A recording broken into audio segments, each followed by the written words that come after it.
Okay. Everybody can see that? Yep. Okay, so how do I get it to? No, that's not it. Go back.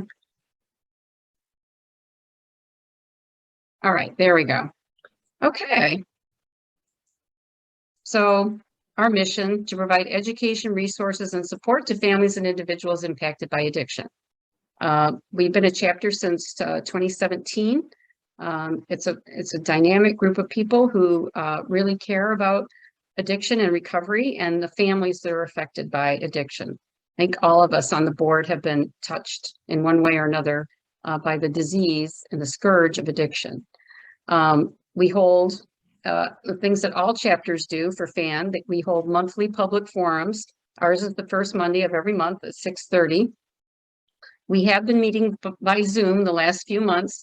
We are for sure going to be meeting in March via Zoom. After that, we may go back to in person. We haven't made that decision yet. We'll be meeting as a board in a few weeks, and we'll discuss whether or not April and going forward from there, we will be meeting back in person. I think as the pandemic hopefully winds down, we're going to look for more opportunities. And as the weather gets warmer, we're hoping that even if we aren't meeting indoors, we could start meeting outside again in person. So we are doing Facebook Live, so it is streaming on Facebook as we speak, and we also record and publish to YouTube. And the name is Northwest Wayne Fan. We are really proud of our support group, which is led by Jackie Sanders, our speaker tonight.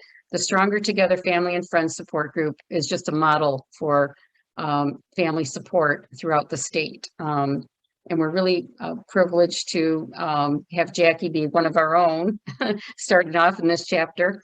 And she now works for FAN Central, overseeing these groups, these support groups. So the Stronger Together Family and Friends Support Group meets virtually on Zoom, 6:30, 7:30 on the second and fourth Tuesday of every month. So we have a flyer coming up later that shows all the dates. We do now partner with New Hope Center for Grief Support, a group for people who have lost a loved one to substance use disorder. This is an absolutely fabulous organization. They have all kinds of grief support groups. And I'm going to show you some slides that have more information. They recently added a group just for people who have lost someone due to substance use disorder. So it's directly on point with what we do here. So I hope you check it out. I think they have something for everybody, sadly. Okay, and here's a flyer on the Stronger Together.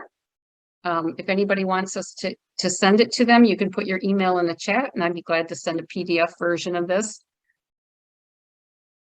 But you can go online also. Go to Families Against Narcotics, or go to our Facebook page, Northwest Wayne Fan, and you'll get information about our Stronger Together group.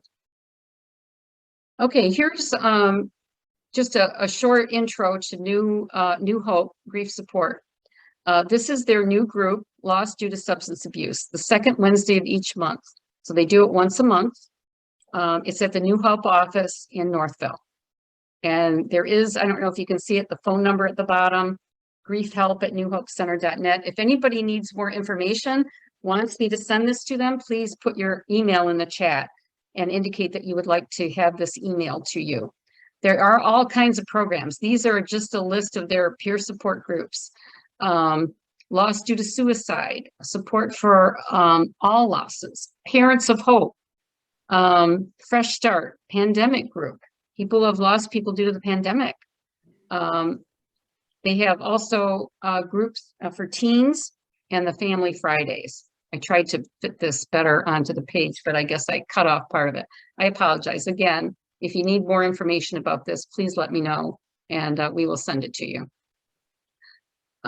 We also are proud that we were able to launch 2 Hope Not Handcuffs locations in our area, in the Northwest Wayne area. One is at the City of Wayne Police Station. I'm from Wayne, so I was very gratified that we were able to make that happen.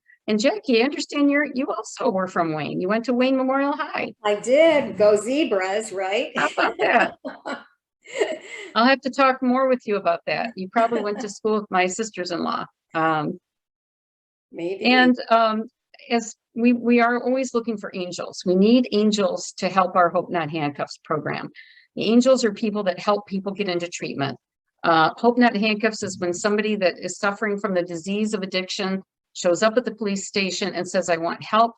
They call an angel, a coordinator, who then sends out a person who will drive over to the police station and work with the person to get them into treatment. So it is a labor of love. It's a really needed service, and we always need angels. So there are trainings going on all the time. Again, if you want more information about that, please let us know. But you can find a lot of information on Families Against Narcotics. That's where all the trainings are and how to sign up. And we mentioned our Facebook page already. Just go over some of our goals.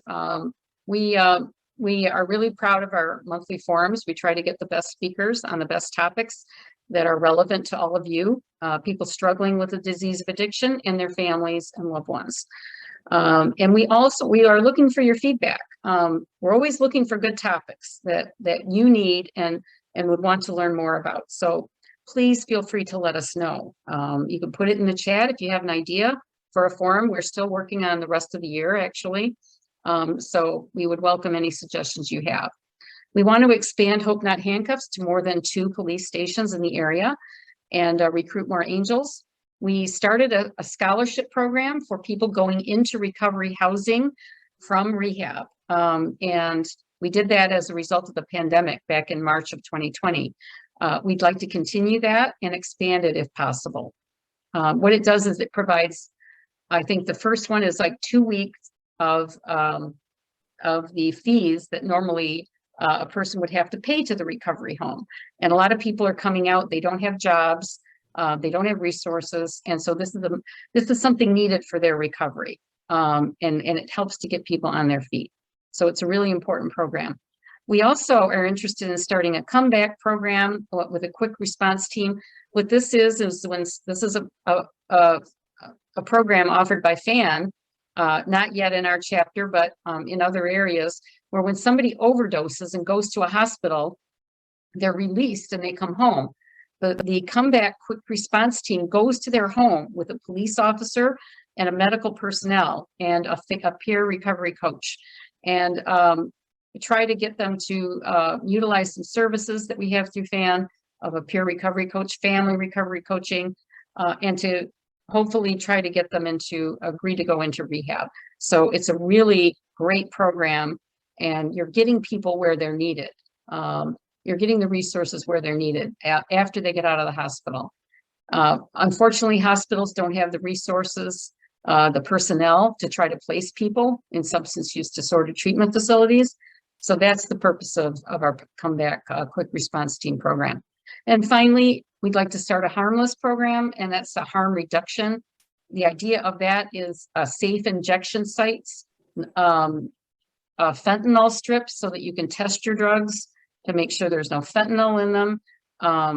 It's a controversial thing, but it saves lives. And you also can get people to agree to, once you gain their trust, you can move forward to try to help them get into recovery. It's been proven to work. It's evidence-based, and we're interested in looking into that further for our area.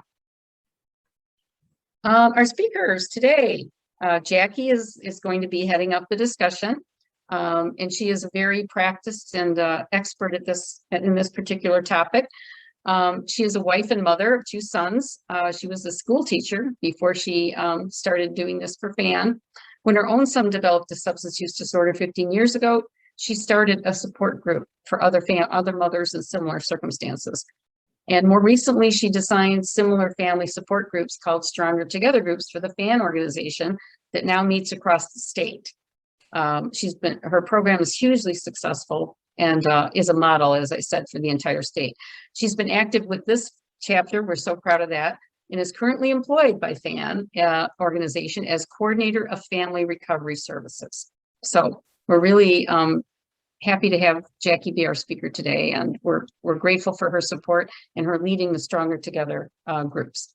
Also speaking are two parents who are going to talk about their experiences. It's Mary and Terry, and one of them is from Terry, I think, is from Canada. I think I heard the accent.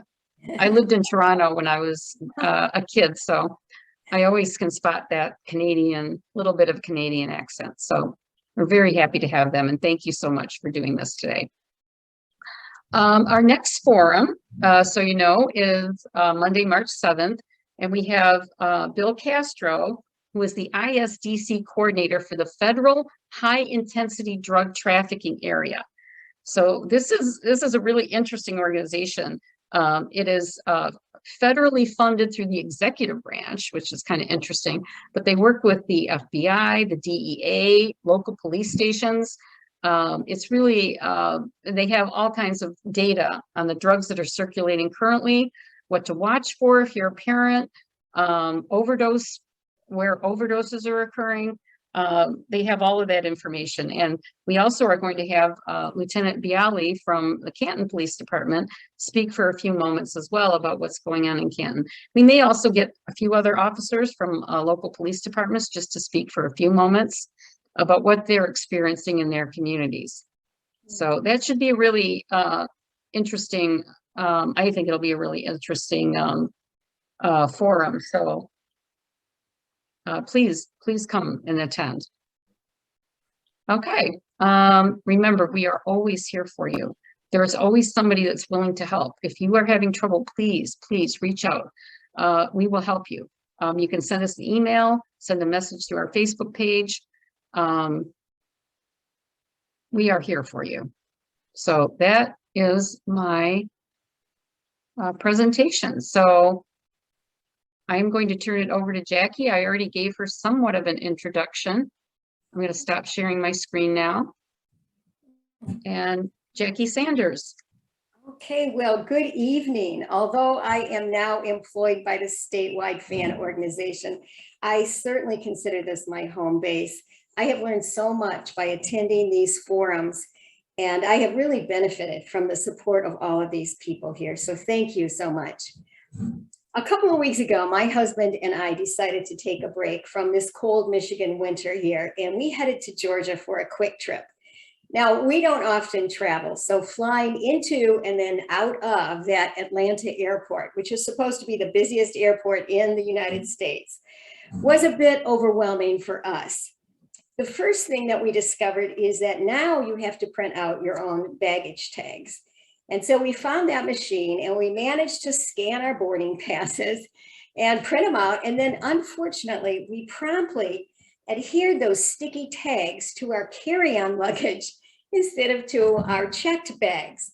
We thought maybe we could hide that, but eventually we had to humiliate ourselves and tell the mistake to the attendant, because she had to kind of reprogram this machine so we could print out new tags. We were not off to a good start. Then I thought I had very carefully selected what I was going to wear that day, because I wanted to be comfortable on the airplane, not have to carry a jacket all the time. But unfortunately, I did not realize that the fabric of the shirt that I had on had this metallic thread woven all throughout it. And so, of course, I set off the metal detector, and my entire torso was lit up on this woman's monitor. And so I had to be subjected to a full body pat down. I had thrown a handful of snacks into my tote bag at the last minute because I thought I could be very well prepared in case we got stuck on the tarmac. But it turns out you are not going to get any food past the TSA in Atlanta. So they made me dig through all my personal belongings, one little bag at a time, pulling out nuts, pulling out dried fruit. And then they had the security guards inspect all of it.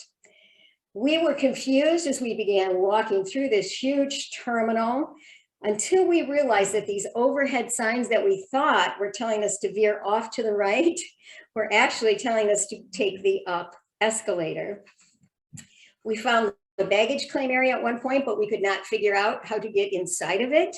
And we couldn't even tell my brother-in-law which door to pick us up at, because it wasn't marked on the inside. It turned out you had to go outside the door walk a little ways, turn around, look back at the building and up, and there they had the number of the exit. That whole part of our trip was frustrating and embarrassing to us. And we agreed that we would have happily paid someone, an experienced traveler, to walk us through the Atlanta airport. Discovering your loved one is destroying their life through the use of drugs or alcohol is kind of like walking into the Atlanta airport. You have no idea where to go. You don't know what to do. You are frustrated. At times you are embarrassed, and you wish you had someone who could walk you through that. And that is what family recovery programs are all about. It's connecting people who have been through the trauma of having a family member struggling with SUD, connecting them to somebody else who is struggling. It's like connecting you to someone who knows their way through that airport. There are 20 million people in our country right now who have a substance use disorder. And that means conservatively, there must be 50 million people, probably a lot more, who are being impacted by that. I mean, every person who is struggling has one or two other people in their family who's being hurt by that. And so they need help in recovering from the trauma that they have experienced. And I don't think that trauma is too strong of a word to use here, because these are family members who have felt unsafe in their own homes, who have slept with a weapon under the bed. I had a crowbar under my bed for a while. People who have seen their marriages destroyed because the two partners disagree on how they should react to their child's addiction. I know of a business executive and his wife who spent their entire retirement savings on ineffective treatment for their loved one and other attempts to help them out. In the past year, 3 women have confided in me that they have considered taking their own lives rather than continue to live with a loved one in addiction.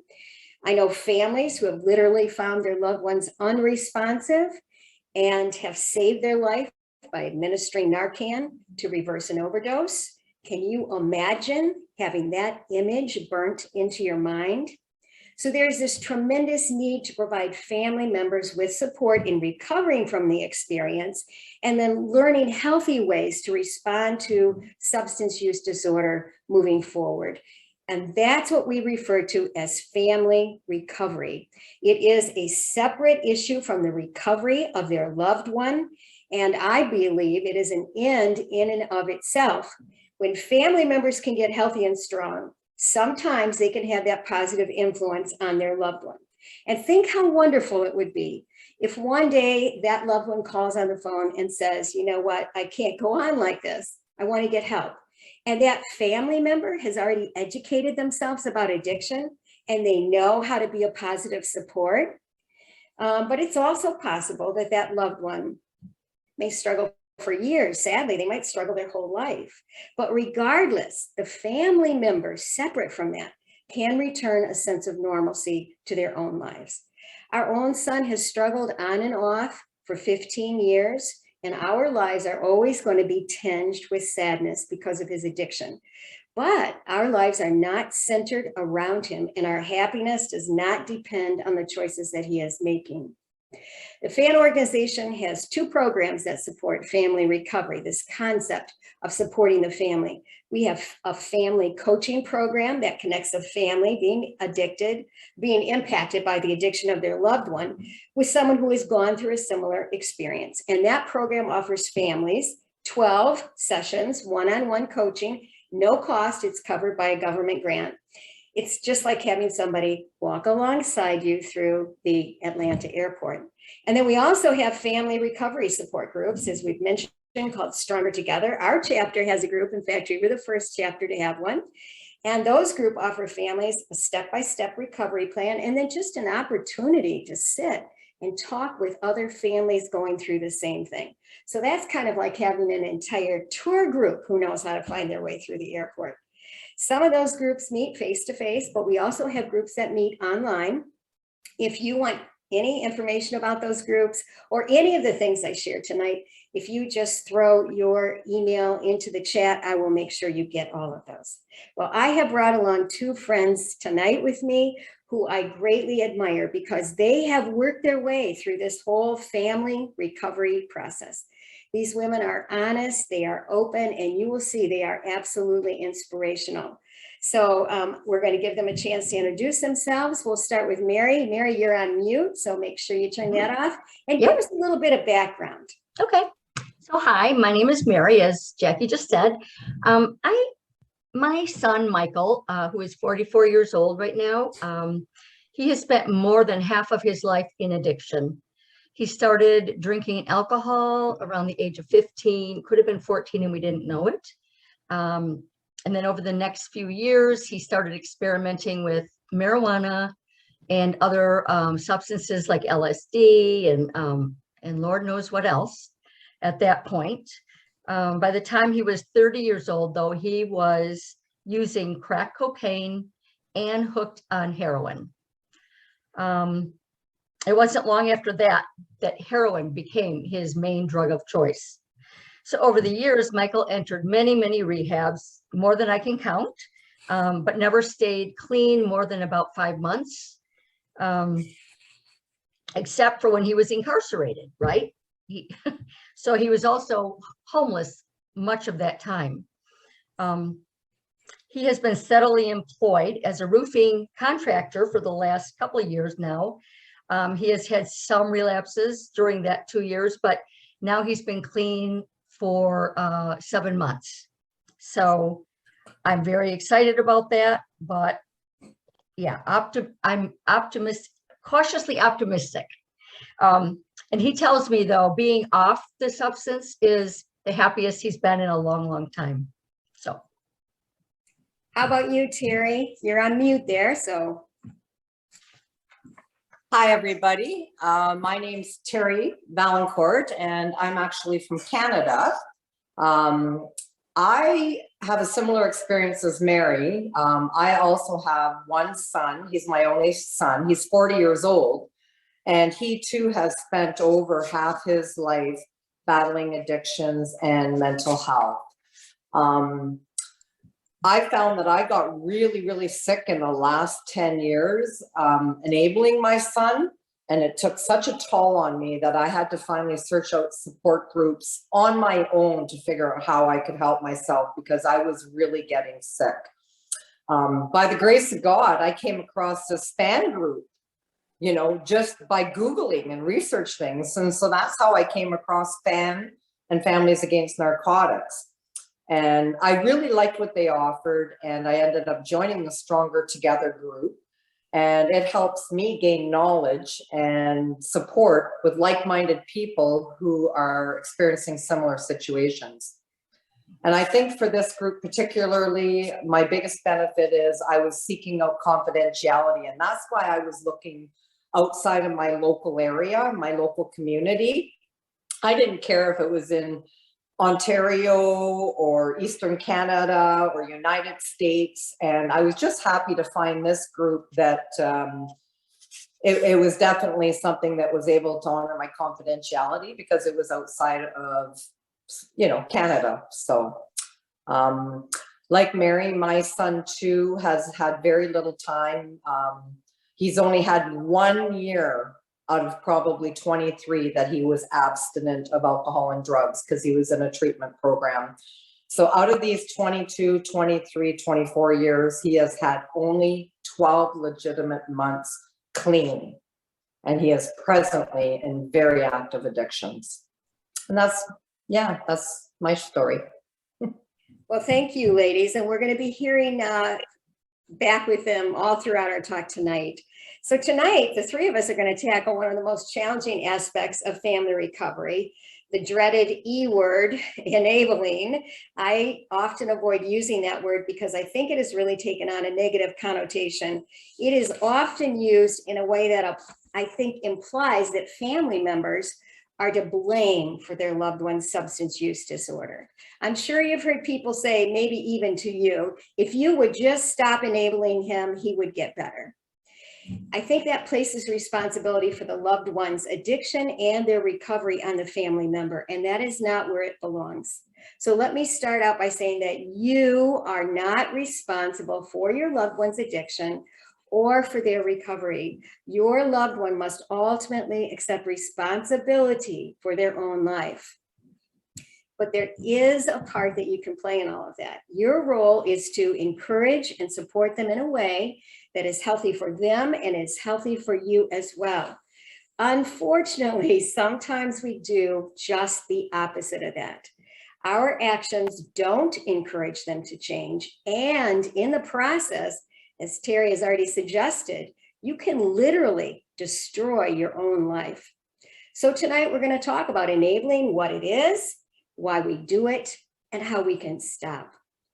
So first of all, what is enabling? Well, a simple definition is doing something for your loved one that you could and should do, that they could and should do for themselves.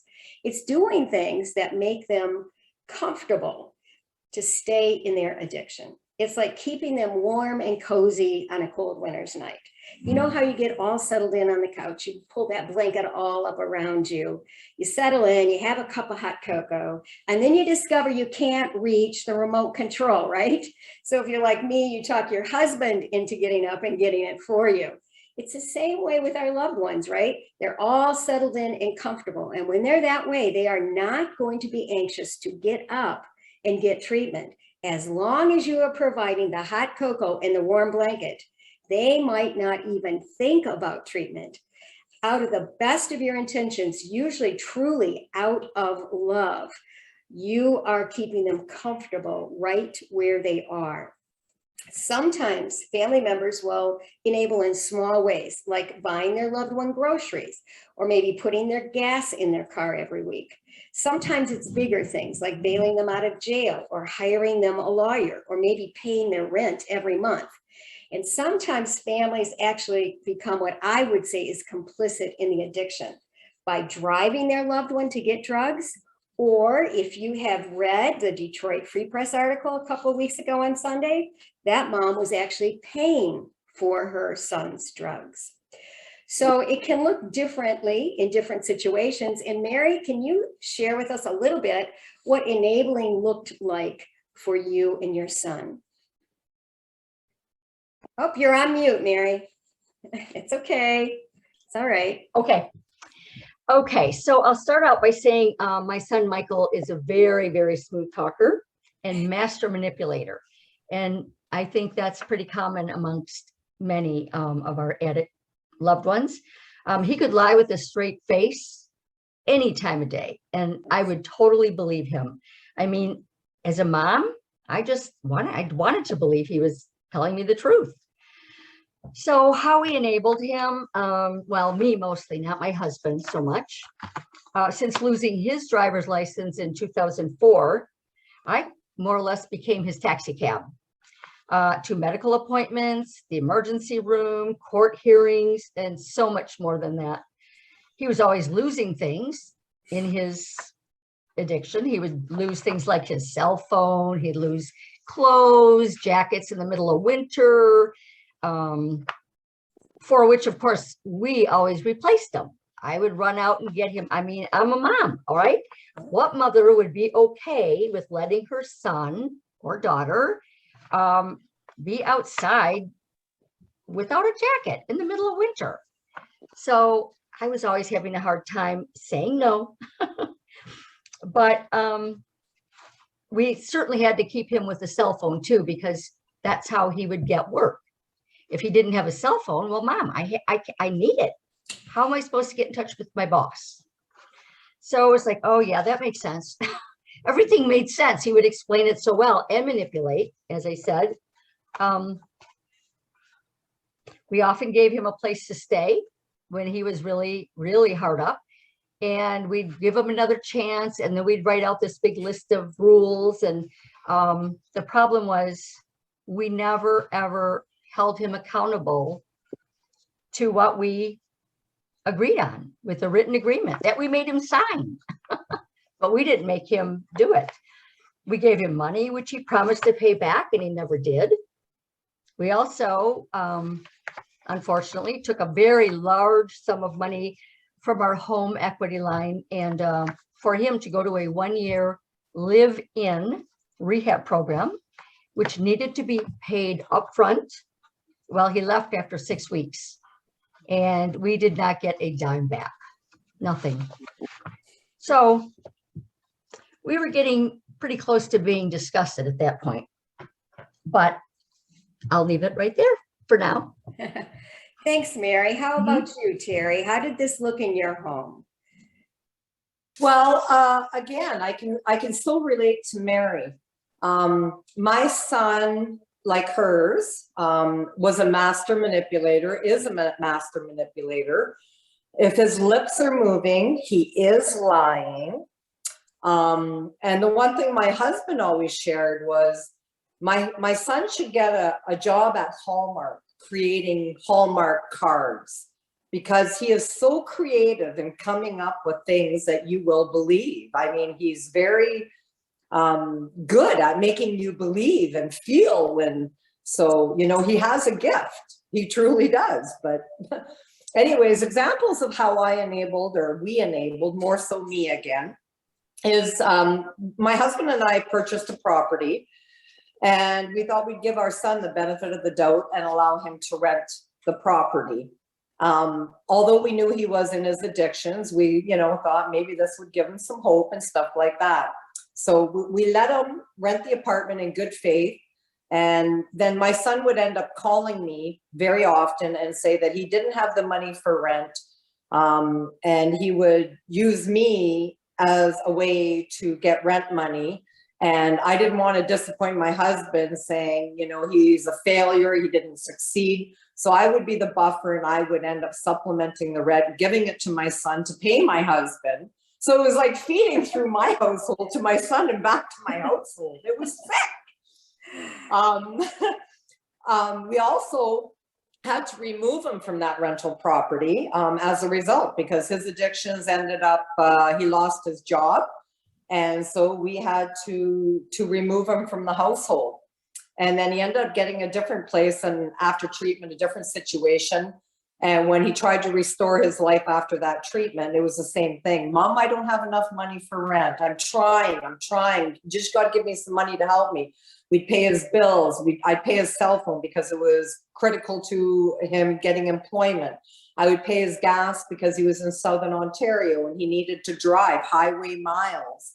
I was paying for his car insurance because I didn't want him to get pulled over and lose his license or get a traffic ticket for not having insurance.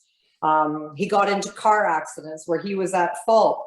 And I was literally calling the mechanical shops, and I was paying for his car repairs to mechanical shops in Southern Ontario with my visa. And I'm justifying it because, well, at least I'm not putting money in his bank account where he might spend it somewhere else. I know it's going directly to the mechanical shop, and his vehicle is getting repaired. So I would rationalize it. But yeah, I never permitted my son to have any natural consequences to his choices and behaviors as a result of addictions. And I have enabled over the last 20 plus years. I'm learning though.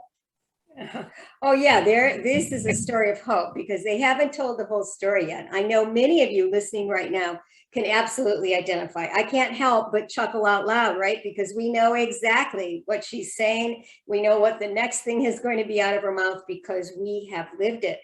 And to be honest, I would have to say I probably didn't struggle with this as much as Terry and Mary. Different people for different reasons struggle in different ways with the issue of addiction. But like every family who has a loved one who is struggling, we struggled too at times. And I remember one instance in particular. Our son used drugs, yes, but he was a drug dealer too. And I remember one day he pulled up in front of the house, and he had a car full of his business associates with him. And he came to the door and he said, I want the title of my car right now. We had no idea where the title of his car was. I'm sure that we did have it. I mean, he was living on the streets and stuff. He didn't have it, but we didn't know where it was. And I remember my husband and I just, you know, scooting around the house, looking in different drawers and cupboards and cabinets and, you know, the closet, just trying to find the title to this car for him. And the reason he wanted it was that he was trying to secure bail for his partner in crime. Literally, he was trying to get his drug dealing partner out of jail. And we were running around trying to get the title to that car so he could do that. I think to myself, oh my goodness, how did we get sucked into that at that moment? I mean, usually we wouldn't, but we did. In that moment, we were doing exactly what he wanted. You think about how do you get in the habit of doing it routinely? Really, like Terry and Mary have discussed, and that has a hold on them for years. Well, often it starts out as an exception. They call you up and they say they need something done, but it's just this one time. And we see their life crumbling around them, and we want to desperately try to hold it together. And so we just step up and we're going to help them once. But over time, you know what happens? It becomes the norm. For example, your child gets behind on the car payment, and you reason that if they lose the car, they're going to lose the job and things are going to rapidly fall apart. So we make the car payment for them just this once. But that's the thing about addiction, right? It's never enough. Their addiction is insatiable. They can never have enough. And they'll never say no, like, oh, no, mom, you paid the car payment last month. I couldn't possibly ask you to pay it again. It's not going to happen. So next month, when they still don't have the money for the car payment, you make it again. And pretty soon it has become your car payment. Instead of letting them experience the natural consequences like Terry just talked about, they don't experience the natural consequences of their actions. I mean, what happens in real life if you don't make your car payment? It's not like your neighbor says, I'll make it for you, right? They come and they take away your car. So we step in and we create that buffer that keeps them comfortable. Now, losing your car, having it repossessed, that is a tough lesson. But that is how we learn things in life, right? And that is how they're going to finally face the reality of their life in addiction. Family members a lot of times will say they are just helping the person who is struggling. They can see the person is struggling. The person needs some support. And so they just want to help them. But there is a big difference between helping and enabling. And let me see if I can bring up my handout here. We had a little trouble, but maybe it'll work for us now. The difference between enabling and helping. Maybe not. Let's see. Yeah, here we go. Okay, so here are some reasons that family members might enable. One of the reasons we might enable is because we want to ease our own pain. Man, it hurts to see your loved one suffering. I mean, like Mary said, who wants their loved one out there, nothing to eat, in the cold, no jacket, right? And so to ease their suffering, if we can do that, we'll ease our own suffering, right? We are enabling to make ourselves feel better. Another reason sometimes we enable is to compensate for negative feelings we have towards a family member. We feel bad that we don't like them anymore, and we hardly know if we love them anymore. And so we think, I'll kind of make it up to them by doing something they're asking us to do. Kind of skip down here. Sometimes we enable to provide an easy solution when we are simply worn out. I think it is incredible how people in addiction are just relentless in what they want. They will not stop. They are persistent. And sometimes, especially a single parent who has nobody else to give them relief, sometimes they are worn down and they just say, fine, go ahead, whatever you want. I can't do it anymore. A few more reasons that you might find yourself enabling. You might enable to ease your guilt. Sometimes family members feel responsible for their loved one's addiction, and so they react out of guilt. I see this a lot of times with moms who think they have had shortcomings in raising their kids. In fact, this is the most common reason I find that people enable. They feel like somehow they shortchanged their child when they were growing up, and so they want to make it up for them, and so they enable them. Sometimes we do it to avoid embarrassment. I remember one time being in a secondhand store with my son. He was living outdoors at the time in the woods in Michigan, cold winter weather, and he needed some warmer clothes. And I said, I will meet you at the secondhand store and I will buy you some things that will help. We got in there and he immediately saw this, what I would call a big gangster jersey type of thing, huge shirt, you know, and it wasn't going to help keep him warm in any way. And he decided that's what he wanted. And he kind of threw a 2-year-old tantrum in the store there. And I remember thinking, oh my gosh, just buy that jersey and get out of the store. Sometimes we don't want to appear selfish, and so we enable them. For example, maybe your kid asks for $100 pair of tennis shoes in front of family members. They'll do that sometimes, right? That's all part of the manipulation. Mom, I just need some shoes. You could give me $100. And you say no, but your mom, grandma, or your sister, right? They chime in and they say, oh, come on, $100, you've got $100. That's not going to break the bank. And you feel embarrassed by that. You feel like you're selfish. And so you go ahead and enable. Sometimes you do it to avoid alienating your loved one. You don't have much of a relationship left with them, right? And so you don't want to make it worse and completely lose the relationship. A lot of times families are so afraid of that. They say, if they stop talking to me altogether, I won't even know where they are. And what's the ultimate? I won't know if they are dead or alive. And so they put up with things just so they can hold on to that. And sometimes we do it because we want to avoid provoking them. You know, sometimes you might feel they're pretty volatile and you might feel intimidated, or they might threaten you with physical harm or other retaliation. And so just to keep yourself safe, you might agree to the terms that they are setting there. So often we think we are helping, but we are actually enabling. So Mary and Terry, I'm wondering, did you in the moment realize that you were enabling? And when you were doing that enabling, how did you feel about that? Mary, you want to start us off? Sure. Well, yes, I knew I was enabling. Everybody told me I was enabling. Yeah. My husband, for one, my other 3 sons, adult sons, were constantly telling me, you are not helping him. You are making it worse. And then also some family members, my sister, and anyways, I felt guilty and I felt bad that I was doing it, but I was just like, but I love him so much. And Jackie's right. I would enable because I didn't want him to, I didn't want to feel the pain. And I knew if I would give him things or do things for him, he would stay in connection with me, which I desperately wanted, because if he'd call me, I knew he was okay. If I didn't hear from him for days or a week or 2, I'd be terrified. You know, something happened, I'm sure of it. But anyways, I felt compelled to help him. I didn't want anything bad to happen to him. And I thought, as long as I help, he'll stay safe. But I did feel resentful. I have to admit, I would get very upset with him.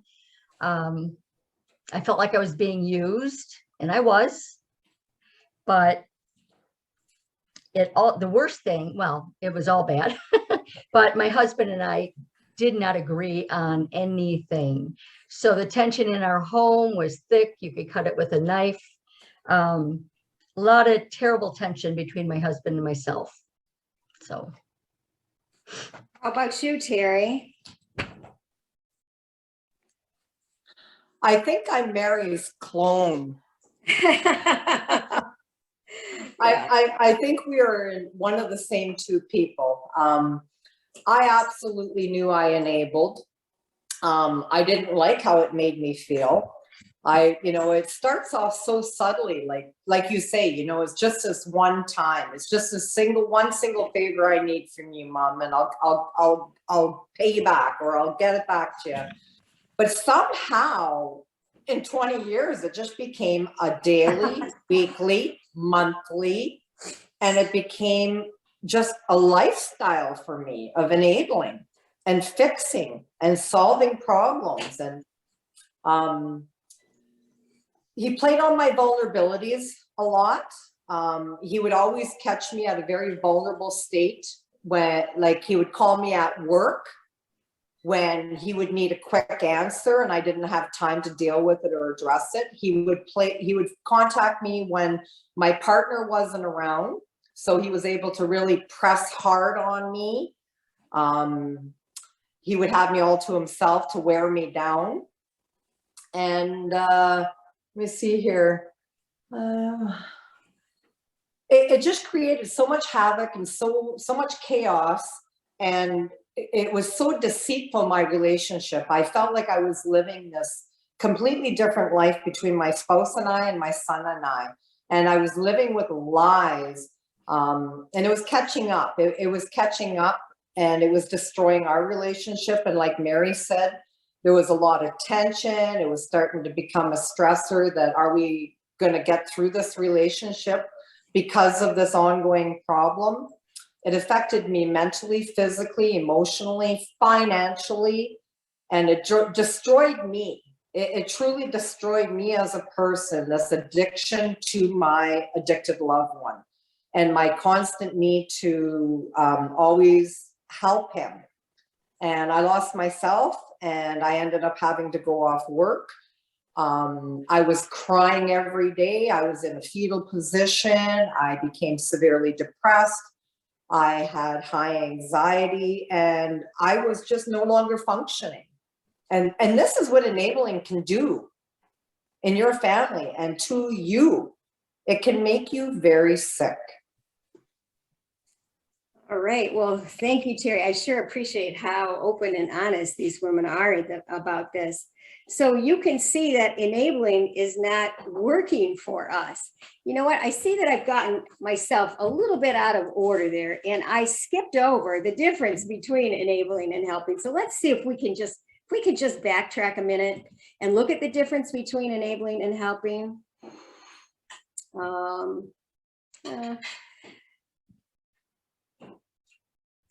I guess we can't. For some reason, our handouts are just not showing it, but I can share with you verbally. What is the difference between enabling and helping? Well, for one thing, enabling denies learning opportunities because we remove the natural consequences. They're not there, but helping gives us that learning opportunity, right? So if we're making their car payment, are we enabling them or helping them? Well, we're probably enabling them, right? Because we didn't let them learn the lesson that if they don't make the car payment, the car is repossessed.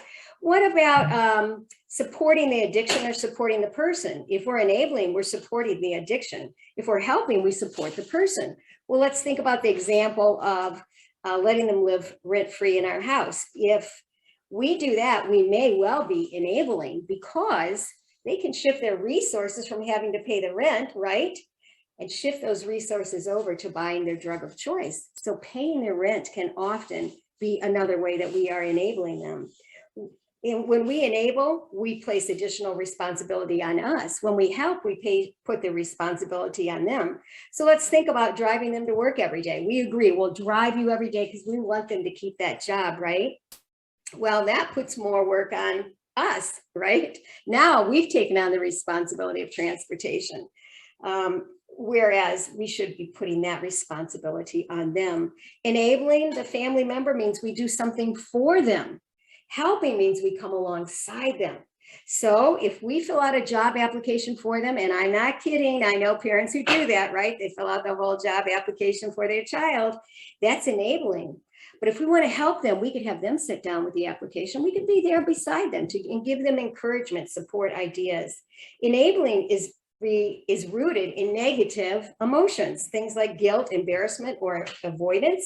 So if you buy them a new jacket just because you don't want to fight about it anymore, then that's probably enabling because that's coming out of your guilt and not out of your love or concern or wanting to do what's very best for them. Enabling provides a short-term relief, but helping provides long-term benefits. So if you bail them out of jail, you may be enabling them because it's going to give you relief and them relief, right? For a short period of time. But allowing them to stay in jail for a little while might actually be helpful. That gives them a chance to detox, right? And it gives them a chance to think about the life that they have been living. Enabling offers an easy solution, but helping is a more thoughtful solution. So for example, they need to go see their probation officer and you say, fine, just take my car, which we know is not a good idea, right? That's because it's an easy solution. Take my car. There, it's all settled. We don't have to worry about it anymore. A more thoughtful solution might be if you didn't feel bad about it, you could buy them a bus pass perhaps and have them learn how to use the bus route. And then enabling promotes that manipulation. They're really learning that if they want something, they can use people to do that. Whereas helping promotes their independence. They're learning to do things for themselves. All right, so we see that all of this enabling is not working for them. It doesn't work for us because we are giving them an unrealistic view of life. When we step in and take care of all these things, we're showing them a fantasy life, really, that is without responsibility or consequences. They are not experiencing the true results of the destructive life that they are living in addiction. Addiction might not seem so bad for them at that point. They've got a roof over their head. They've got food to eat. Often we give them use of a vehicle. They are all settled in with their blanket and their hot cocoa. We are keeping them comfortable, which lessens their motivation to change. And that is a bigger problem than you might think because it goes straight to the heart of their recovery. And that is because the pain of their addiction must become greater than their perceived pleasure of using before they are willing to consider change. Think about that. The pain of their addiction to drugs or alcohol has to become greater than their perceived pleasure of using drugs and alcohol before they will think about changing. Well, they have to come to that point then where they think the addiction is just no longer worth it. Now, it's not that we want to intentionally cause them pain. We want them just to experience the natural consequences of the life they are living. We don't want to stand in the way. And so really, if you're their loved one, your mantra needs to be more pain, less pleasure. More pain, less pleasure. So we can see that enabling is not helpful to ourselves. It is not helping them. If it doesn't work, then why are we doing it? And Mary and Terry, do you want to talk about that a little bit? Why do you think that you enabled your loved one? What was behind that? Because if we can kind of figure out what is behind that, why we're enabling, then sometimes it begins to resolve itself. So Mary, do you have thoughts about why you enabled Michael that way? Oh, yeah. Oh, yeah. Well, for starters, I always had a very hard time saying no to Michael. And probably because if at first he didn't succeed, he would try again. He constantly would be at me and he would wear me down. So that's from his younger years on. I mean, that was when he was very young even. So I always had a hard time saying no, actually to all my kids. But the other thing with Michael particularly, I think I had a lot of guilt feelings because just for some of the things that happened to him in his younger years. I was in school and he was at the babysitter a lot and just a lot of things. And there were difficult things going on. And I just felt that was one of the big reasons that he didn't have a stable, super stable childhood to begin with. I also felt like I owed it to him. I mean, he's my son. And if I didn't help him, that it would be, I'd be a bad mom. I would not be a good mom. I can say that I honestly did absolutely everything I could possibly, I mean, we did everything to help him and it didn't work. Nothing worked. But the one big problem is we didn't give boundaries. That was a huge problem. So it wasn't until we actually stepped back completely that things began to change with Michael. It didn't happen overnight. And at times I would question myself, am I doing the right thing? And then I would go to my support group and Jackie would say, you're doing the right thing. No, it was very hard. Very, very hard. So All right, Terry, how about you? What do you think was behind this need to enable him? Well, I think first and foremost, I learned to understand that I came by it naturally. I'm an adult child of alcoholic parents. So not just one, but two. So I grew up in a family household with two alcoholic parents. They ended up divorcing when I was young. And then I lived with my mom, who was in active addiction throughout most of my childhood till my very late teens. So my world was basically living under a roof with her addiction, covering her behaviors up, lying to outside family members and outside neighbors and friends for her absence or her inability to be present. I became a caregiver in my own household. I would be doing the cooking. I would be doing the cleaning. I would help my brother, even though he was older than me. It was just that more female tender touch. And I just became a caregiver in my growing years. So I naturally was born into that.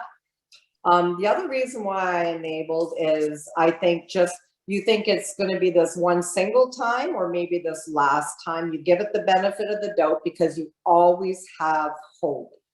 Okay, if I just do this one more time, I'm sure he's going to get it. And this will be done. It'll be behind me, but it never ever ends. And he never ever had the opportunity to do for himself. I also enabled to prevent my son from having repercussions that would affect his ability to work. So like I said, I enabled by paying his car insurance, keeping gas in his car, repairing his vehicle, keeping his cell phone paid for. All those things were contingent on his ability to be able to be tapped into being called for work. I did his resumes, I did job applications, I did all of that just to think I was doing a helping hand. I also enabled, like Mary said, because I was literally worn and beaten down. I couldn't say no. I was just worn down. I also enabled because I was truly addicted to the addict. My relationship with my son was a completely sick, codependent relationship. I needed to know where he was. Did he make it to work? You know, blah, blah, blah, blah, blah, blah. My life circled around his. And the other thing, the final thing, the reason I enabled is I thought I needed to give him a better life. And I felt guilty because I knew my son was born with the genetics. His father was an addict. All my family history is alcoholics and or drugs. All my family is consumed and struggles with mental health. And I thought that this burden in his life was because of my family, because of my choice of the partner I had, his biological dad. And I made his world what it is today. And I made him sick because of our genetics. And now I kind of focus on the 3 C's. I don't know if anybody ever heard this, and Jackie will probably talk about it. But the 3 C's that I've learned throughout the last few years is I didn't cause it. Yay. I can't cure it. And I can't change it. Yeah. Thank you, Terry. And these are things that took a lot of work and a lot of thinking and working through these things on their part. And this is a time when you might want to see a counselor or a therapist, and even if it's just a few sessions, just to say, you know, I'm having a hard time with this issue. Can you help me get to the bottom of this? Because when you get to the bottom of it, it really does begin to resolve a lot of itself. Well, you're faced with this dilemma then, as you can hear these women. You love your child or your spouse, you are desperate to see them change. At the same time, you do things that make it easier for them to avoid the change. And that tug of war becomes a constant stress that threatens to literally destroy you. You heard Terry say, you know, it almost tore her life apart, ruined her health. So you need to stop, if for no other reason than to save yourself. Your loved one may or may not be helped in the process, but you can save yourself. you can return a sense of normalcy to your life. So now we know what enabling is. We have some ideas about why we might be causing it, and we want to look at how do you stop doing this. So the solution to enabling is to decide what you should and should not be doing for your loved one. Each time you have to make a decision, you can ask yourself, is what I'm doing in this situation supporting them and their recovery, or is it keeping them comfortable in their addiction? If it's keeping them comfortable, then you should refuse to do it. You want to draw the line right there. You're going to draw a boundary. I am not talking about intentionally making life hard for them. I am not talking about intentionally being punitive or punishing. I'm just suggesting that you take away the blanket and the hot cocoa. You can let them sit on the cold, hard floor without a snack, and do it because you love them and you want them to get better. That is why we're doing this, because we care about them and we want them to get better. The boundaries we're talking about drawing are not boundaries for them. You might think the person who needs the boundaries is your loved one, and you would be right. But you can't draw boundaries for somebody else, only yourself. That's because you can't control the other person, right? So you tell them what they can't do, and I can tell you, they're going to show you right in the moment that they can do that, right? You can only tell them what you will do. So let me give you some examples. Many family members complain that their loved one speaks in a way that is really disrespectful, and I am shocked by some of the things that I hear. And so they'll tell the person, I don't want you to talk to me like that. But of course, that disrespectful language continues. But you could draw a boundary for yourself. You can't make them stop talking to you that way, but you could draw a boundary for yourself. You can decide how you are going to react when they talk to you in that way. So you can say, you know what, if you are disrespectful to me, I'm going to hang up the phone. And if they continue talking to you in that way, you can say, I'm hanging up now, but we can try again tomorrow. And if you are consistent in drawing that boundary, I guarantee that behavior will stop. Another example, your loved one is not paying their share of the family phone plan. You know, that's a really practical thing to do, right? Put you all on the same phone plan. You can save a lot of money, but they're never paying their share. Well, you can't make them pay you the money, right? But you can draw a boundary for yourself. You can say, I have some other things I want to spend my money on, or I'm saving up for something. This is going to be the last month that I pay your phone bill. Now, they can decide what they want to do about that. They can get a cheap phone from the Walmart, maybe. They could go without a phone. They can probably find someone else besides you to pay for the phone, but you are no longer paying for the phone.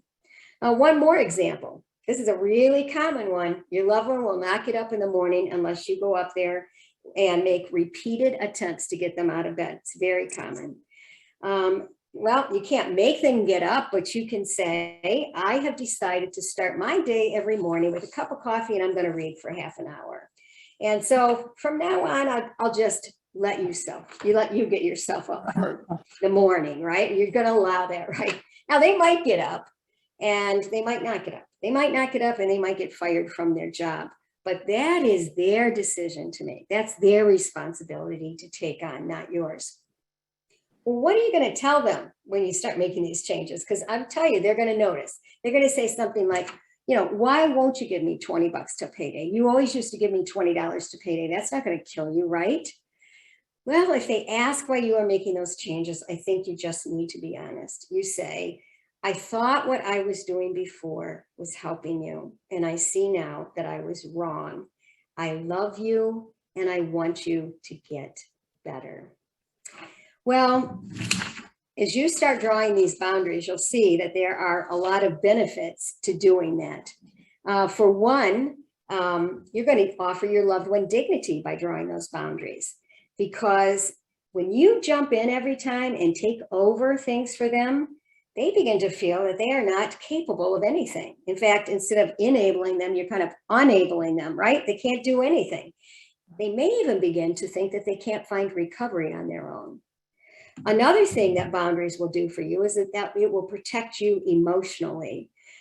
because you're not going to be the recipient of all those harmful words they're saying and all those harmful actions. When you start drawing boundaries, you will start feeling healthier.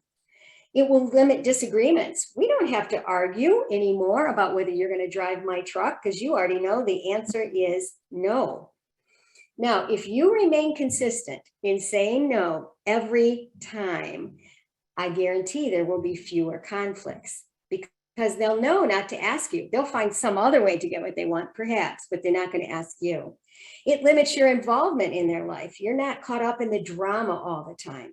And so you can get rid of that second job you've had, running their life. As Mary said, she was full-time chauffeur and whatever. You can give up that second job and you can focus on your own life, maybe things that you've totally walked away from, hobbies that you had, interests that you have. You can go ahead and enjoy those again.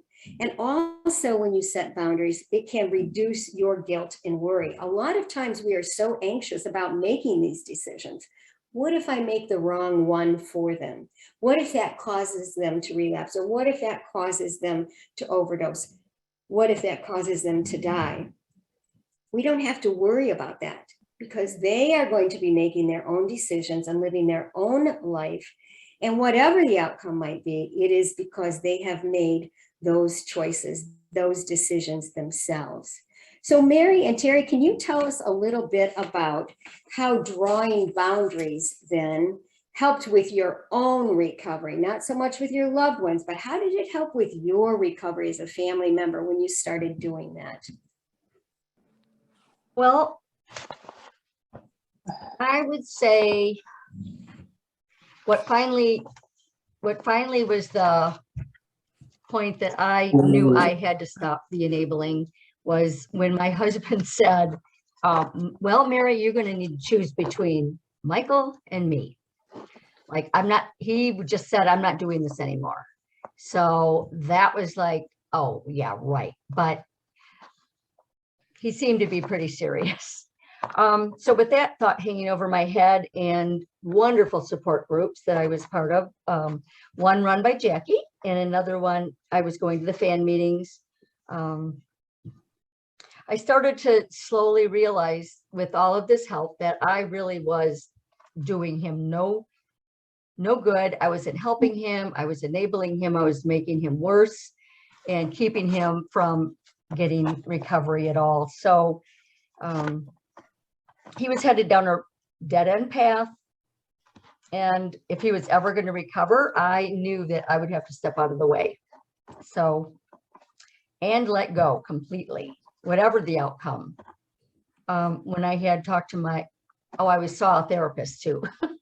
And when I said to her, why do you do this? Or why do you do, I'd tell her things and she would say, or I would say, well, I have to do it. She goes, well, why? I'd say, well, because you might die. And she said, yeah, he probably is going to die anyways. And I just remember looking at her like, what? I never had anybody say that to me. Like, yeah, but you can't stop it. And that was brand new for me to wrap my brain around that, because that was hard. But anyways, my husband actually helped me with this. He said, we're going to stop communicating with Michael. We're going to have to like totally even not take his calls. For a while, we would take his calls and he'd need he'd call and he would, he'd always call when he was in dire straits. He would call and threaten suicide. He would ask to be picked up and taken to the emergency room. And I would say, Michael, call 911. You can call 911. No more rides, no more money. And eventually we had to just block him on his cell phone and on Facebook and any other way he could communicate with us. We just blocked him from everything. And we did that for about 3 to 4 months. I think it was that step that really convinced Michael that we were done, finally.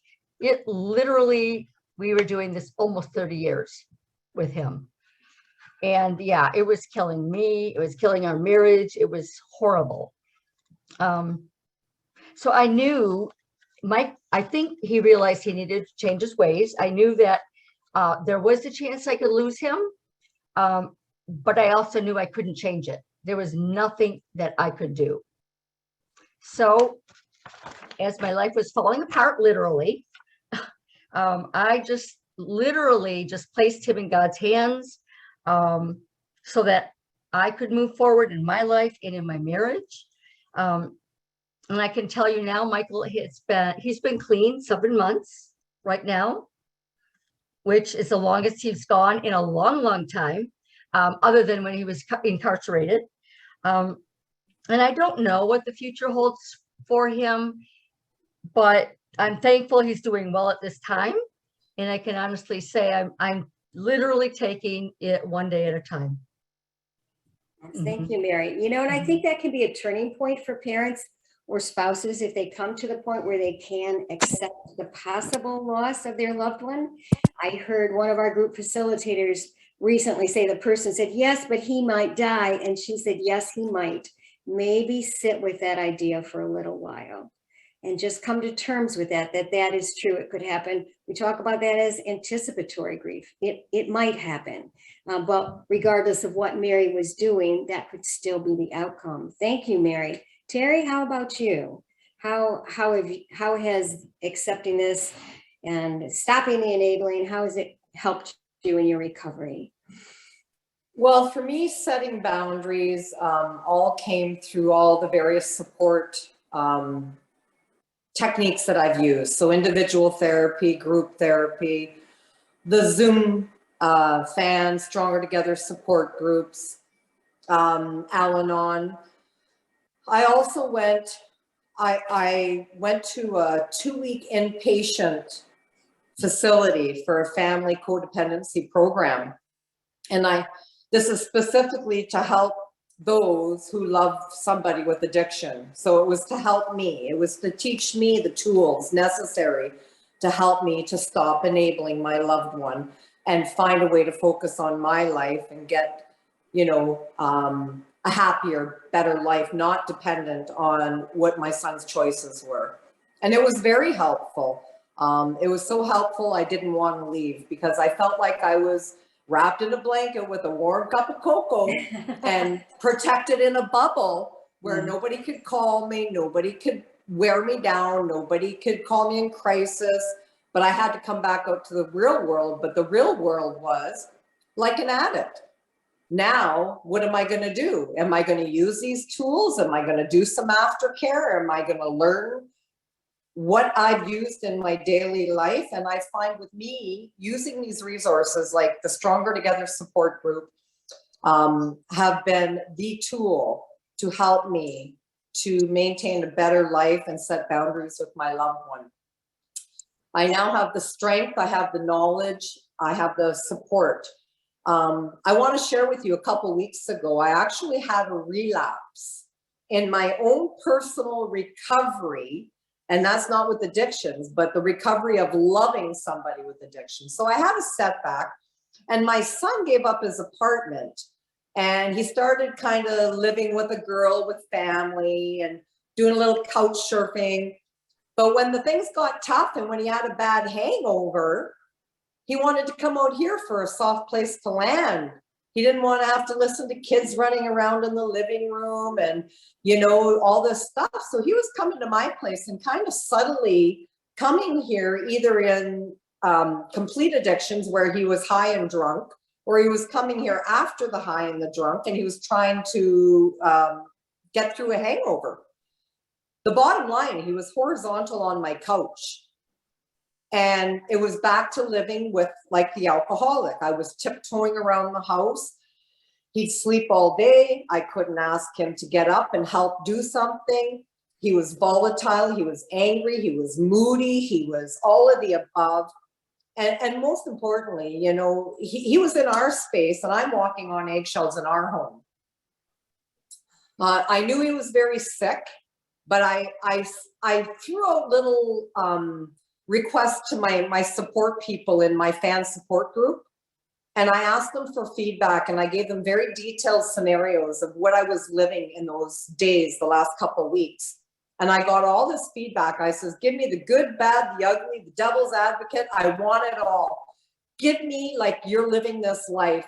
And honestly, people, if you're not part of one of these Stronger Together support groups, seek it out, because these become your real family and your your true friends, and they're able to give you the honest criticism and the feedback and keep you in check when you are actually having a setback in your own recovery and getting swallowed back into that way of life of enabling. And these people helped me, and I had a real conversation with my son, and he ended up bolting off my couch. I thought he was going to hit me, but he didn't. I thought he was going to punch a hole in the wall. And when he left, he threatened suicide. It was all anger. And I just explained that this is not going to be your soft place to land with a cozy blanket and just, you know, me walking around in eggshells. I'm not doing it anymore. And when you're ready to get help, we'll be here to support you. And a couple days later, you know, he ended up sending me a message saying he loves me. Maybe he was under the influence, I don't know. But I just told him, you are only welcome for dinners at my home when they are social and interactive visits. You are not permitted to come lay on my sofa anymore. That's not happening here. I've had the ability to say no to him multiple times in the last couple of months when he's asked for money, even using his birthday to be, Mom, do you think you could give me $100? And I walked away and I said, sorry, I'm not giving you $100. I'm not doing it. I'm not giving you any money, because all it does is just, you know, I know where it goes. So he knows that I'm here. He knows my husband and I are here when he's ready to submit and tap out. And he knows that he will have a loving family to support him and take him to treatment if and when he's ever ready. My personal fear, like all mothers with children in active addiction, is I'm at a point where I think there's a higher probability that he will die from this disease than he will to recover from it. And my husband's worried about me. I mean, he's worried about us, but he's very worried about what will happen to me, how it'll affect me. And the one thing I know, like, I have great supports, and I also know that I have, and we have done everything in our life and our world to be able to help him. Maybe some was wrong, but a lot of it was right, not enabling, being supportive, being respectful. And we're here for him, but in the right ways now, not the wrong ways. Yeah, so I just told my son that I applied step 6. So the step 6 says, I acknowledge the negative impact my loved one is having on my family, and I take necessary steps to restore peace in my home. And when I had that brief conversation with my son and he bolted, that was his choice. But I was able to restore peace in my home. And today, all I want is I want to be able to live a life worth living, and I want to be surrounded with people that are positive. And I want to live my life with purpose and joy and no regrets. And I'm taking on new interests. I've developed a walking group in our area. I'm really trying to do more reading, and I'm doing a lot more health choices. And I'm just happy today. I'm not saying I don't have down days, but restoring these boundaries and working with the knowledge that I have has made our family a better and happier home. I'm sorry my son is where he is and he's very sick, but there's nothing I can do. I think you can see these women are such a model of family recovery. We cannot change that individual. We continue to have hope. As long as they're alive, there's always hope. But also, we can still have a life that is good and full of purpose. I have just a couple last suggestions about putting boundaries in place. First of all, I'm going to say it's going to seem unnatural at first, because it goes against everything, like Mary said, everything you feel as a loving parent, a loving spouse. You want to make sure they have the basic necessities in life. So this is going to be tough. You're going to have to remember for a while to think with your head and not just with your heart. Don't set a boundary you can't keep. Better to not set one at all. If you set a boundary and you don't keep it, what you're telling your loved one is, if they are persistent enough, if they badger you enough, you will give in. So it will only make things worse if you draw a boundary that you can't keep. So maybe if you've been enabling for a long time, start in a small way. Choose one thing where you really feel you're being taken advantage of and draw a boundary there. And then in a few weeks, if that's going well, then draw a second boundary until you feel like you have things taken under control again. You might have an accountability partner, somebody that you can call a couple times a week. Just knowing that you're going to have to call and tell them how you've been doing on your enabling can sometimes be a good motivator to keep you in line. I know, as Terry said, a support group helped me with that too. I knew if I backed down on things, I would feel obligated to tell when I went to my meeting. And there were a couple of times when I had made a decision and they called me out on it. They told me that was the wrong thing to do. And I knew it was, but I needed them to tell me, and they kept me in line with that. Present a united front with other family members. One of the things we did right away was that we contacted grandmas and grandpas, right? And so we let them know what our boundaries were going to be with our son, and we asked them if they would respect the same boundaries. And I think they appreciated knowing what to do. And if your whole family is together with you on setting those boundaries, it's going to make it more effective with your loved one. And then finally, we're not talking about pulling away all support. We're saying support them when it is appropriate, and do it by coming alongside them, not doing something for them, but coming alongside them and helping. Let's just say they say they're ready for treatment. We'll have parents scrambling, looking everywhere for treatment programs, etc. Let your loved one do that. You can sit there with them. You could even provide them with a phone number. Do it alongside. Have them make the call. Say, I'm here to answer questions. I'm here to help you if you need it. Well, enabling is an unhealthy way to respond to your loved one's addiction, but the good news is we can learn ways of responding to them that help both them and help us, and we can move from that position of despair that Mary and Terry used to live in, and we can find a life now that is joyful and has purpose again. So I especially want to thank Mary and Terry for being so open and honest. This is not an easy thing to do. I mean, you can see they were very transparent in what they shared. And one of the reason that they do it is because they want to help other people heal and learn from their experience. So I don't know, do we have time, Laura, for maybe a few questions for Mary and Terry, perhaps? I think we have a few moments. Okay, maybe 2 or 3 questions would be plenty. Yeah. Anybody? Okay. Yeah. Neil, I see Yes, Neil. thank you. Thank you so much. You ladies are awesome. You really are. Bless your hearts. And I mean that from the bottom of my heart. This was awesome. And Jackie, you let me. You're muted. There we are. Yep. Okay. So, Jackie, the lines you've used are draw a line, natural consequences, may or may not, joyful and purposeful, dead or alive. So what we've all come to agreement here is you have to resolve it within yourself, that when you start putting up these boundaries, when you start setting up walls and say, no, I'm not going to do that, you have to know deep in your heart, Yeah. there could be a very, very bad consequence from this, right? Yes. Okay. Perfect. Thank you. And no one else can make that decision for you because, as Neil points out, we don't know the income. Our loved ones live lives that are very high risk. And so you have to be absolutely certain inside yourself. I would say this. I had 4 people close to me because we had our little close support group here. For 15 years, I ran that group. 3 of those women, one after another, lost their children. We went all that time, never losing a child, and in a few months, 3 of them lost their children.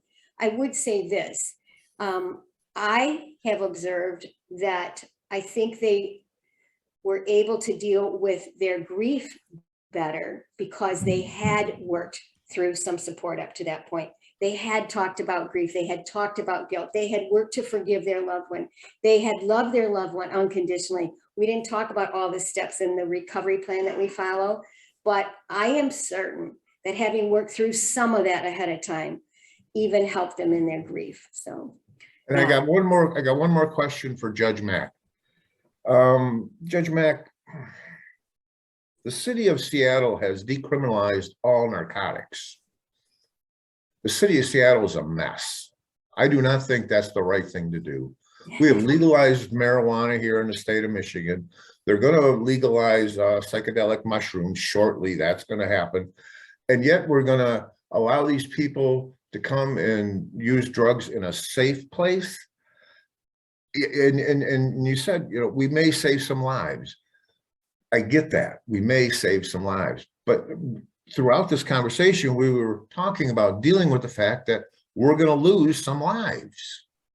I have a hard time with a safe place to go and use drugs. I truly, truly do. You're not alone. You're not alone. A lot of people, it's very controversial. There's no right answer, I don't think. It's simply harm reduction. It's saving lives and getting the person to trust that, you know, getting trained people in those sites to gently nudge them toward recovery. That is the idea. Because you form a partnership with the person. To change behavior, the best way to do it is to form a partnership with them. And that's the idea behind it. I agree with you, though. It is very controversial. It doesn't sit right with me, but I saw the consequence of arresting people over and over again and putting them in jail. And, you know, the cycle just continues without addressing the root problem. Courts are not really set up, you know, with the kind of intensive treatment that you need really to get clean and stay clean. It's good for short term. I mean, putting someone in jail is good for them in the short term, but it's kind of a revolving door. So our criminal justice system, I'd say over 50% of the people that come through have a substance use disorder and or mental illness or both. And they're just going through the system over and over again. And we're wasting resources. You know, we're using resources that, you know, if we could use those resources in a better way, I think that we could save some lives. But I understand it's a really difficult thing. I would like to address something on that too, if I may, Laura, to Neil and to the audience. You know, I agree with you, Neil, just exactly for all the reasons that Laura just said. You may have heard Laura talking about our Harmless program, which is strictly harm reduction, right? And what I can tell you about that program, can't give you the exact numbers of people that we have helped in that program, but I can tell you since it started last, I think May or June, it's been pretty significant, the amount of people that we have helped. And you know what, if we've saved one life, then it's worth it, right? I mean, because so many of these people, I believe, have had, you know, they're so humiliated on every level. They're feeling like no one, you know, no one understands them, no one cares about them. They're, you know, how do they even pick themselves back up? And then you got some guy, you know, handing out water, handing out, you know, clean socks, handing out something that's got to do something for your psyche. And so those are the things that help me understand, you know, if it's my kids, the one kid, oh man, I'm so happy. And you put that in, and we saved a life. That's Right. that's perfect. Thank you. And I would say